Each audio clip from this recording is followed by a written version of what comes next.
papakita ko ang back ko. Sige.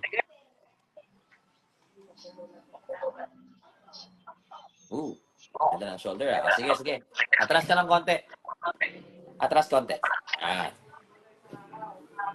Patingin nga ng traps mo, traps. Coach, di ko po kaya palabasin eh. Sige lang, yuko ka lang para makita ko. Double bicep ka nga. Okay.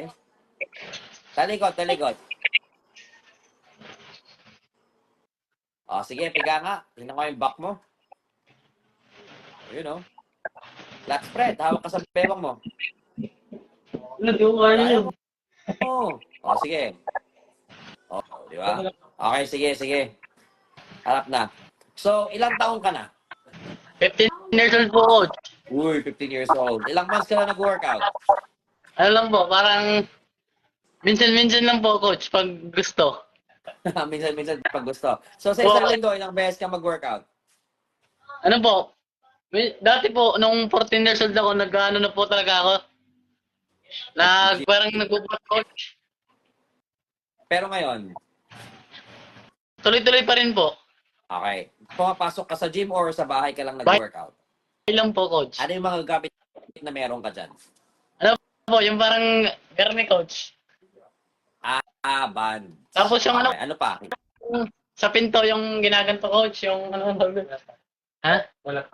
Pull-up bar, coach. Pull-up bar. Okay. Good. Kahit pa paano, di ba, nakakagawa ka ng paraan as early as 15 years old na iisip mong pasukin yung fitness. Very good. So, ano bang goal mo sa katawan mo ngayon? Ano po, coach, parang gusto ko po palakin to. Yung back. Opo. Okay. So, tama yung ginagawa mo. Kung may pull-up bar ka, pwede mong gawin yun. Oo. Pull-up bar ka. Kasi isa yun sa mga workout na pwede natin gawin para magkaroon tayo ng wide na back. So, syempre, hindi lang naman sa kung gusto natin lumaki yung katawan natin or yung back natin, hindi lang naman puro workout. Dapat maayos din yung pagkain natin. So, kamusta ang Opo. kain mo? Okay lang naman po, coach. Ilang beses ka kumain sa maghapon? Ano po, dalawa. Dalawa. Hindi Opo. sapat yun. Hindi ka lalaki pag 2 beses ka lang sa isang araw kumain. Bakit naman 2 beses ka lang sa isang araw kumain? Pagdating sa Tamad. bahay, coach, wala nang kanin. Grabe. Bakit? Sabihin mo inuubos yung kanin? Opo. Grabe naman yan. Sabihin mo kay mama, tira mo lang akong kanin, kamo. Okay. Coach, Hindi, bro. papapitik. Ano na?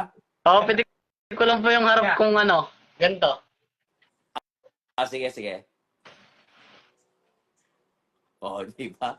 Actually, maganda sana yung genetics na itong batang ito eh. Kulang lang talaga sa kain eh. Kulang lang sa kanin eh. Sige po, coach. Hindi, seryoso. Ano po? Kung gusto mo talagang lumaki yung katawan mo, brother, kailangan dagdagan mo yung kain mo. Kasi yung 2 beses na kain sa isang araw, hindi talaga sapat yun. So as much as possible, kung gusto mong mag-add ng size, kung gusto mong lumapad yung likod mo, kung gusto mong gumanda yung katawan mo, hindi lang puro workout, kailangan maayos din yung kain natin. Since minor ka pa, ang advice ko lang talaga, bro, kumain ka lang ng healthy, no? Kung ano yung mga healthy, yun lang yung kainin mo as much as possible. Alam ko, may hilig kayo sa mga matatamis, mga mantika, tsaka mga street foods. Pwede naman yun, pero lilimitahan lang natin. Okay?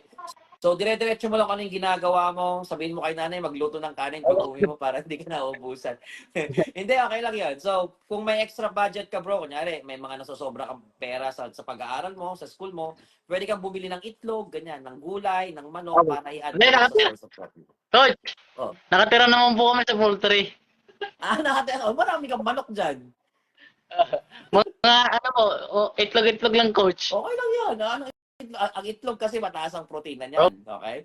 And then pag may mga manok-manok diyan, pwede mo rin kainin 'yun. Kasi yan yung mga matataas ang source of protein. Okay 'yun. So, gaya nga ng sabi ko, brother, kailangan huwag lang 2 beses sa isang araw. Kailangan at least gawin mo 3 or 4 na beses sa isang Opo. araw. Nag-aaral ka pa ba? Nag-aaral ka pa? Opo. Okay, good. Again, even sabihin natin pinapasok mo yung fitness, wag mo pa rin pababayaan yung pag-aaral mo. No? Mag-focus ka pa rin sa pag-aaral mo. Okay? So, baka may mga katanungan ka pa. Coach, shout out po sa mama ko. Shout out. Ano pangalan ni mama mo? Rachel Samsulin daw. Shout out kay mama niya na kay Ma'am Richel. Ano apelyido? Samsulin daw po. Samsulin daw. Ma'am, pagtiran nyo naman siya ng kanin para hindi na iubusan ng kanin. Hindi, anyways bro, ganun lang no. Actually, as Di early ba, as 15 years old, nakikita ko maganda yung potential mo, malaki di yung ba, potential mo, maganda yung genetics mo. Oo, totoo lang. Actually, seriously, no, okay yung genetics ng batang to, no? So, as early as 15 years old, sige, dire-diretso mo lang, i-enjoy mo lang Opo. yung fitness, bro.